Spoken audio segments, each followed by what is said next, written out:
नमस्कार दोस्तों, आप सभी का स्वागत है आपके YouTube चैनल ज्ञान एकेडमी में। आज हम बात करने जा रहे हैं आईपीसी से रिलेटेड कुछ सेक्शंस की। तो आज हम सबसे पहले बात करेंगे सेक्शन नंबर 100 की। 100 नंबर सेक्शन ये कहता है कि प्राइवेट जो प्रतिरक्षा करते हैं, जो सेल्फ डिफेंस अपने यूज़ करते हैं,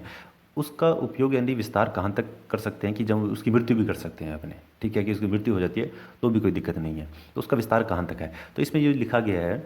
कि अगर जो हमलावर है, ठीक है, कोई प्रहार कर रहा है उस पर, ठीक है, अपन आप पे प्रहार कर रहा है, स्वेच्छा मृत्यु कारित करने के आशय से या कोई अन्य ऐसी आपत्ति कारित करता है कि कौन सी आपत्ति कारित करता है, या तो मृत्यु कारित करता है या इसके अलावा कुछ ऐसे कार्य करता है जो निम्न प्रकार के कार्य हैं, जो 7 प्रकार के कार्य आगे बताए गए हैं, जैसे ये रे जो ये 7 प्रकार के कार्य हमें बताए गए हैं, अगर ये कार्य भी करता है तो अगर उसकी मृत्यु हो जाती है सेल्फ डिफेंस के अंदर तो कोई दिक्कत की बात नहीं होती है, आपको अपवादों का फायदा मिलता है। तो जो पहला है, पहला ये लिखा है कि युक्तिगत आशंका कारित हो कि ऐसा कोई वो काम कर रहा है सामने वाला कि उससे युक्तिगत कोई आशंका ऐसी कारित हो रही है कि जिससे मृत्यु कारित हो जाएगी, कि अगर वो सामने वाला आप पे प्रहार कर रहा है, वो आप पे अगर आप उसी प्रहार को रोकते नहीं हैं, बचाते नहीं हैं, तो आपकी मृत्यु कारित हो जाएगी। ठीक है, तो तब अगर आप बचाव के अंदर आप कोई प्रहार करते हैं उस पर, सामने वाला गोली मारने की कोशिश कर रहा है, अगर आप उसको सामने से अगर कोई चीज़ नहीं मारते हैं या बचाव नहीं कर पाते हैं, या फिर कोई सामने वाला तेज तेज धारदार चाकू से आप पे वार करता है और आप बचाव करने के लिए कोई चीज़ यूज़ करते हैं और वो उसको लग जाती है, उसकी हत्या मतलब मृत्यु हो जाती है, तो आपको बचाव रहता है। ठीक है, तो पहला हो गया। दूसरा ऐसा है घोर आपत्ति, यानी जो ग्रीवियस हर्ट है, यानी कोई ऐसा हमला कोई सामने वाला हमला करता है कि उसका परिणाम ये होता है कि उसकी घोरपति होती है। घोरपति मतलब जो अपन पहले बात कर चुके थे कि सामने वाले की आँख फोड़ दी या दांत तोड़ दिया या कोई ऐसा कार्य किया है जिससे वो 20 दिन तक सामान्य कार्य नहीं कर सकता है, इस प्रकार का अगर वो कार्य करता है तो वो घोर आपत्ति के अंदर आता है। अगर ऐसा कोई है तो भी उसकी मृत्यु कारित हो जाती है, तो कोई दिक्कत की बात नहीं है। तीसरा है अगर बलात्संग के आशय से कोई हमला करता है, अगर कोई सामने वाला अगर कोई दुष्कर्म के आशय से कोई अगर आप पे उस पर हमला करता है तो भी अगर सामने बचाव के अंदर उसमें दिक्कत नहीं है, अगर उस बचाव के अंदर उस पर कोई प्रहार करता है और उसकी मृत्यु हो जाती है, कोई दिक्कत नहीं है। तो जो मृत्यु की बात की थी, तो जो मृत्यु है इसका सेक्शन वैसे आईपीसी के अंदर बताया गया है, 300 के अंदर इसके अंदर डेथ की परिभाषा बताई गई है। उसके बाद घोरपति की बात करते हैं, जो अपने पहले भी पढ़ चुके थे कि सेक्शन 320 के अंदर अपनों इसकी अपनों ने बात की थी। अब बात करते हैं जो अपने करते हैं रेप की बात करते हैं, बलात्संग की बात करते हैं। तो बलात्संग की जो बात करते हैं वो जो रेप की परिभाषा आईपीसी 375 के अंदर बताई गई है और जो उसका पनिशमेंट है वो 376 में बताया गया है। तो वो तो उसके बाद आ गया प्रकृति विरुद्ध काम तृष्णा, यानी इसका मतलब अननेचुरल सेक्स। ठीक है, जो नेचुरल रूप से जो संभोग क्रिया होती है उसके अलावा अगर अननेचुरल रूप से कोई अगर कोई कार्य करता ऐसा कोई करता है, काम तृष्णा के लिए कोई हमला करता है किसी पे, तो उसमें सेल्फ डिफेंस के अंदर मृत्यु होती है तो कोई प्रॉब्लम की बात नहीं रहती है। उसके अलावा आ गया व्यापरण और अपहरण। व्यापरण हो गया आपका किडनैपिंग, अपहरण हो गया अबडक्शन आ गया आपका। तो जो अगर इस आशय से कोई आप पे हमला करता है कि आपको वो व्यापरण और अपहरण करने के लिए कोई अटैक कर रहा है, आप पे हमला कर रहा है, तो उस केस के अंदर भी अगर आपके द्वारा बचाव के अंदर कोई बचाव किया जाता है और उसकी मृत्यु खारिज होती है हमलावर की, तो आपका बचाव अपवादों के अंतर्गत आता है। तो किडनैपिंग की जो बात करते हैं 361 और 362 में अपने बात करते हैं, जो इसमें काम तृष्णा वाली जो बात की थी आईपीसी 377 की बात थी। ठीक है, सेक्शन की। अब इसके अलावा है अगर कोई ऐसा कोई हमलावर है जो सामने वाला वो आप पे हमला करता है कि सैदोष परिदोष कर ले। ठीक है, रॉन्गफुल जो कन्फाइनमेंट जो अपने बात करते हैं, जो कन्फाइनमेंट के लिए अगर कोई आप पे अटैक करता है, ठीक है, तो उसके अंदर कन्फाइनमेंट के लिए कोई आप पे प्रहार करता है, कोई आक्रमण करता है, कोई हमला करता है, तो आप उसके बचाव के अंदर अगर उसकी मृत्यु कारित हो जाती है हमलावर की, तो भी आपका बचाव इसमें रहता है। उसके अलावा 7 नंबर कोई अगर अमल को फेंकता है, ठीक है, या कोई देने करता करता है या अमल फेंकने का प्रयास करता है या रुक्ति रूप से ऐसा कोई कार्य करने की कोशिश करता है कि अमल फेंके उससे कि उससे घोर आपत्ति कारित हो। ठीक है, जो ग्रीवियस हर्ट उसको होता है, जो अपने बात कर रहे थे। जो एसिड की बात करते हैं, एसिड की आईपीसी के अंदर 326 सेक्शन के अंदर बात की गई है, 326 ए बी के अंदर। तो जो अपने बात करते हैं अगर ये सभी कोई काम करते हैं जो 7 प्रकार के बात बताए गए हैं, अगर इनको कोई करता है, अगर इनको कोई करता है तो जो सेल्फ डिफेंस है वो मृत्यु कारित करने तक उस पर रहता है। उसके बाद बात करते हैं अपने सेक्शन नंबर 101 की, कि मृत्यु से भिन्न अपहति कारित करने तक रहता है। यानी कोई अगर कोई अटैक किया गया है तो उसके अंदर मतलब जो मृत्यु से भिन्न तक, ठीक है, यानी उसकी मृत्यु नहीं होनी चाहिए, उससे भिन्न अगर कुछ काम रहता है, तो जो इस पर लिखा गया है कि जो जो पूर्व की धारा थी, ठीक है, जो अपने 100 नंबर धारा पढ़ी है, अगर इनको छोड़ के अगर कोई कार्य करता है तो धारा जो 99 में जो वर्णित है, निबंधों के आधार पर हमलावर मृत्यु से भिन्न कोई आपत्ति स्वेच्छा से कार्य करता होता है, तो मृत्यु से भिन्न कोई भी उसको अपानी होती है तो कोई प्रॉब्लम की बात होती है। ये बात कही गई 101 के अंदर। अब 102 में बात करते हैं। 102 इंपॉर्टेंट है, इस पर लिखा प्राइवेट प्रतिरक्षा का अधिकार कब प्रारंभ होता है और कब तक बना रहता है। तो प्राइवेट प्रतिरक्षा का अधिकार तब तब प्रारंभ होता है, उसी क्षण प्रारंभ हो जाता है जब अपराध करने का प्रयत्न किया जाता है,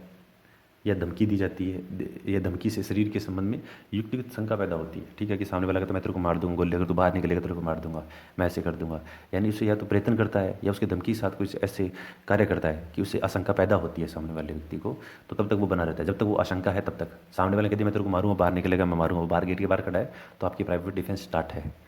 जब तक बाहर खड़ा है तो धमकी दी है उसने और बाहर खड़ा है तो अब तब प्राइवेट डिफेंस का आपका रहता है। ठीक है, इसमें रह गया। तो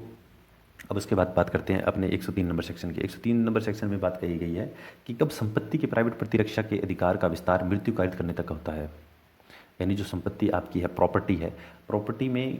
कब तक मतलब ऐसा है कि प्रॉपर्टी में अगर कोई आपके पास प्रहार करता है, कुछ करता है, तो कब उसकी मृत्यु कारित हो जाए तो भी कोई दिक्कत की बात नहीं है। तो इस पर जो लिखा गया है कि धारा जो 99 में जो पंडित अपनों ने बात की थी, उपबंध है, अध्ययन है, जो दोषकर्ता की मृत्यु या अन्य आपत्ति स्वेच्छा कारित करने तक का है, यदि वह अपराध जिसके लिए किए जाने के प्रयत्न के कारण उस अधिकार के प्रयोग का अवसर आता है, इतने पश्चात परगणित भ्रांतियों में से किस भ्रांति का है। अर्थात यानी कि इसमें जो बात कहना चाहता है, शॉर्ट में समझते हैं कि कोई ऐसा कार्य कर रहा है, ठीक है, जो भी नीचे पढ़ेंगे, जो इसके कुछ भाग बताए गए हैं, जो अलग अलग प्रकार के इसमें बात बताए गए हैं, तो जो 4 प्रकार के इसमें बताए गए, अगर वो उन कार्यों को करता है तो आप प्राइवेट डिफेंस में संपत्ति के रूप के अंदर और उसकी मृत्यु हो जाती है तो भी कोई दिक्कत की बात नहीं है। ठीक है, तो जो इसमें सबसे पहला लिखा गया जो लूट का मतलब ये है कि कोई व्यक्ति है, कोई मृत्यु या अपहति या सविदोष अवरोध करने के रूप में स्वैच्छिक रूप से, ठीक है, कि उसे पता है लूट कर रहा है। जो मैंने उसके लूट के कंपोनेंट होते हैं वो किसी की मृत्यु का, लूट के अंदर कोई अटैक कर रहा है उसकी मृत्यु हो जाएगी, उसके प्रति उसको हानि पहुंचा रहा है, हर्ट कर रहा है उसको, या सैदोष उसको कहीं बंद कर दिया और लूट के सामान लेके जाए, अगर कोई ऐसा काम कर रहा है जो 390 में आईपीसी पढ़ते हैं, तो उसके अंदर अगर उसकी मृत्यु कारित हो जाती है तो कोई आपको अपवादों का फ़ायदा मिलता है। उसके बाद 2 नंबर पे बात करते हैं रात्रि गृह वेदन, जो इसके अंदर आपका हाउस ब्रेकिंग है, नाइट के अंदर जो हाउस ब्रेकिंग करते हैं, जो आईपीसी 346 के अंदर बताया गया है क्या होती है। अगर ठीक है, अगर सूर्य अस्त के बाद और सूर्योदय से पहले रात के बीच में अगर कोई घर के अंदर गृह वेदन कर रहा है, उस कंडीशन के अंदर अगर वो आप पे अटैक करता है और बचाव के अंदर आप पे उस पर प्रहार करते हैं और उसकी मृत्यु कारित हो जाती है, तो आपको अपवादों का इनका फ़ायदा मिलता है। उसके बाद 3 नंबर पे इंपॉर्टेंट है, 3 नंबर पे लिखा गया है अगर कोई अग्नि द्वारा रिष्टि, यानी रिष्टि क्या होती है, रिष्टि मिसचीफ होता है, जो अपन 426 में पढ़ते हैं, 425-26 में, कि रिष्टि मतलब कोई नुकसान पहुंचाने का ऐसे कोई कार्य करते हैं, ठीक है, अग्नि द्वारा कोई करते हैं तो वो हो गया। या कोई ऐसा निर्माण है, या आपका तंबू है, जलियान है, ठीक है, उसको अग्नि द्वारा कोई नष्ट किया गया, या कोई मानव का अधिवास है, या संपत्ति के वृक्षा में कोई स्थान है, अगर उसको नष्ट करने की कोशिश की जा रही है, आपके कोई घर को नष्ट करना चाहता है, कोई तंबू आपने बना रखा है, जलियान है आपका वैसल है, उसको नष्ट करना चाह रहा है, तो भी आप प्रहार करता है तो आप बचाव के अंदर उसकी मृत्यु कारित हो जाती है, तो भी आप इन अपवादों में उसको रहता है। उसके बाद 4 नंबर की बात करते हैं, अगर कोई चोरी करता है, जो 378 में पढ़ते हैं, चोरी की परिभाषा पढ़ते हैं, दंड पढ़ते हैं, तो अगर कोई चोरी करता है या रिष्टि मिसचीफ करता है या गृह अत्याचार करता है, हाउस ट्रेसपास करता है, तो इन परिस्थितियों में किया गया कोई काम करता है और प्राइवेट रक्षा के अधिकार में, तो मतलब अगर कोई ऐसा काम कर रहा है, कोई चोरी रिष्टि गृह अत्याचार कर रहा है, अगर वो प्राइवेट डिफेंस नहीं करता है तो उसकी मृत्यु कारित हो जाएगी। तो वो प्राइवेट डिफेंस करता है, उस केस में अगर सामने वाले की अगर मृत्यु हो जाती है तो उस केस के अंदर आपको अपवादों का फ़ायदा मिलता है। इसके अलावा जो नेक्स्ट सेक्शन है, नेक्स्ट सेक्शन की बात करते हैं, राजस्व इसमें लिखा है, इसको कोई ज़रूरी नहीं है ये। इसके बाद बात करते हैं अपने 104 नंबर सेक्शन। 104 में ये लिखा गया है कि ऐसे अधिकार का विस्तार मृत्यु से भिन्न कोई अपहानि कारित करने तक का कब होता है। यानी मृत्यु से भिन्न कोई अपहानि, यानी आपको मृत्यु कारित कर नहीं सकते पर उसको अन्य अपहानि कर सकते हैं। कब कब कर सकते हैं, तो जो मेन इसके कंपोनेंट है वो है, देखो इसमें क्या लिखा गया है, ऐसी चोरी, रिष्टि, आपराधिक गृहचार जो पूर्वगामी धारा में परिगणित भ्रांतियों में से किसी भ्रांति का ना हो। अगर ये 3 चीज़ें नहीं है, चोरी, रिष्टि, आपराधिक अतिचार, ठीक है, तो उसको मतलब वो मृत्यु कारित नहीं करेगा। उसके अलावा कोई होता है तो मृत्यु कारित उसमें नहीं करेगा, कि उसके अंदर ये जरूरी नहीं है कि सामने वाला अगर ये काम नहीं कर रहा, नॉर्मल कोई धमकी दे रहा, कुछ भी कर रहा है जिससे उस पता है कि हत्या नहीं होगी, मृत्यु कारित नहीं होती है, उस कंडीशन के अंदर फिर आप उसको ये नहीं है कि सामने वाला आ रहा है, धमकी दे रहा है, मैं तेरे को पीट दूंगा, ये कर दूंगा, और आप सामने से कोई तेजदार हथियार उठा के उसके गले पे वार कर उसको मार देते हैं, या अपनी धमकी देते हैं, आप आवेश में एकदम आके और पिस्तौल निकाल के उसको गोली मार देते हैं, तो ऐसा काम आप नहीं कर सकते हैं। क्योंकि प्राइवेट डिफेंस का अर्थ वो होता है कि जो आप पे प्रहार कर रहा है उसको युक्ति रूप से, ऐसे है कि थप्पड़ मारा है तो ये नहीं है कि आप सीधा उसको निकाल के चाकू उसको मार दोगे, ऐसा नहीं है। थप्पड़ मारा, बचाव करने के लिए आप थप्पड़ से क्या बचाव करो, अब तो बचाव कर सकते हैं, धक्का मुक्की कर रहा आप उसको पीछे सरका दिया आपने और आप बाहर पीछे हो गए, ऐसा। यानी कि युक्तिगत रूप से उतना ही होना चाहिए, ये नहीं होना चाहिए कि सामने ने आपको गालियाँ निकाल रहा है, 5 बार गाली निकाल ली और आपने उसको गोली मार दी, ऐसा नहीं कर सकते, वो प्राइवेट डिफेंस नहीं माना जाएगा। उसके बाद में बात कीजिए 105 की। इस 105 में ये लिखा गया कि संपत्ति के प्राइवेट प्रतिरक्षा के अधिकार का प्रारंभ होना और बना रहना, यानी कब प्रारंभ होता है और कब तक बना रहता है। तो इसके अंदर जो सबसे इंपॉर्टेंट बात है कि संपत्ति के प्राइवेट प्रतिरक्षा का अधिकार तब प्रारंभ होता है जब संपत्ति की युक्तिगत आशंका प्रारंभ होती है कि जो संपत्ति आपकी, कोई संपत्ति आपसे छीन लेगा, ठीक है, या कोई आप पे प्रहार कर देगा उस चीज़ से। अब इसमें लिखा गया जैसे संपत्ति की प्राइवेट प्रतिरक्षा का अधिकार चोरी के विरुद्ध अपराधी की संपत्ति सहित पहुंच से बाहर हो जाने तक अथवा लोक प्राधिकारियों की सहायता भी प्राप्त करने लेने या संपत्ति प्रतिबद्ध हो जाने तक रहता है। यानी इसमें 3 चीज़ कही है। पहली चीज़, कोई अपराधी है, संपत्ति उसने हाथ में है उसको, ठीक है, उसने चोरी की है, संपत्ति उसके हाथ में, सोना आपका घर से चोर लिया, वो भाग रहा है, ठीक है, जब तक वो पहुंच से बाहर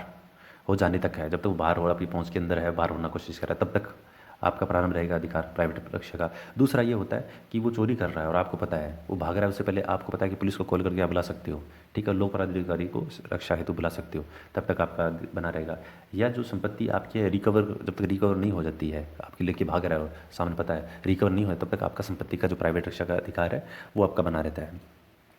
इसके बाद में इसमें लिखा गया है कि संपत्ति की प्राइवेट प्रतिरक्षा का अधिकार लूट के विरुद्ध तब तक बना रहता है, यानी जो लूट है उसके विरुद्ध तब तक बना रहता है जब तक अपराधी किसी व्यक्ति की मृत्यु या अपहति यानी हर्ट या सैदोष अवरोध कारित करता है या कारित करने का प्रयत्न करता है, अथवा जब तक तत्काल मृत्यु का या तत्काल अपहति का या तत्काल व्यक्ति का अवरोध का भय बना रहता है। यानी अगर ये भी काम हो रहे हैं, लूट हो रही है कहीं पे, लूट के विरुद्ध रोक रहा है, तो वो आपको अटैक करना चाह रहा है, मृत्यु कारित कर देगा, सैदोष अवरोध कर देगा, इन सभी के अंदर आपका जो ये अधिकार है वो बना रहता है, ठीक है। इसके साथ इसमें लिखा गया संपत्ति की प्राइवेट प्रतिरक्षा का अधिकार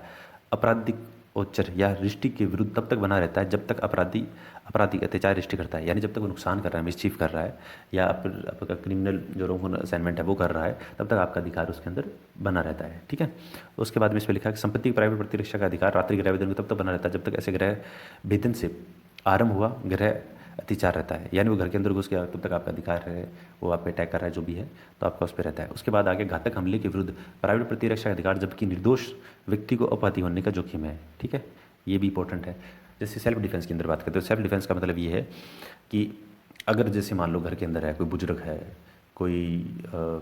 थोड़ा मंदबुद्धि बच्चा है, ठीक है, अगर वो उस पर कोई अटैक कर रहा है, ठीक है, अगर आप उसका बचाव नहीं करते हैं तो उसकी मृत्यु कारित हो जाती है, तो तब तक आपका अधिकार रहता है कि सामने में अटैक किया तो आप बचा सकते हैं, ठीक है। तो निर्दोष व्यक्ति के जोखिम को बचाने के लिए आपके पास प्राइवेट रक्षा का जो अधिकार है वो आपका रहता है। इसको बचाव की आवश्यकता का सिद्धांत भी कहते हैं कि इसके अंदर जैसे नॉर्मल है कि कोई भीड़ है, जैसे, ठीक है, फॉर एग्जाम्पल कोई भीड़ है, इसका एग्जाम्पल ले लेते हैं, जैसे भीड़ है, भीड़ द्वारा कोई आक्रमण किया जाता है जो उसकी हत्या करना चाहते हैं, तो हत्या तो करना चाहती है, पर अब उसको पता है कि अगर वो गोली चलाता है, ठीक है, इसको एग्जाम्पल समझ रहे हैं, एक गोली चलाता है तो उसको पता है कि छोटे बच्चे हैं, उनको लग सकती है, किसी को लग भी सकती है, ठीक है, पर उसको ये भी पता है कि अगर वो ऐसा काम नहीं करेगा तो वो उसे मार देंगे, या जो निर्दोष व्यक्ति पास खड़ा है उसको मार देंगे। तो अगर उसको बच्चों को मारने या जो घायल छोटे हुए हैं ऐसा है, उनको गोली ना मार के हवा में फायरिंग करता है, कहीं करता है बचाव के लिए, तो वो कर सकता है। और उस बीच में मीन वाइल अगर किसी को लग जाती है तो उसको बचाव का उसको फ़ायदा मिलता है, ठीक है। तो अभी इस वीडियो में भी अपने इतने ही सेक्शन करेंगे, जो नेक्स्ट वीडियो करेंगे उसमें अबेटमेंट के बारे में अपन पढ़ेंगे, ठीक है, सेक्शन 107 के बारे में पढ़ेंगे। इस वीडियो को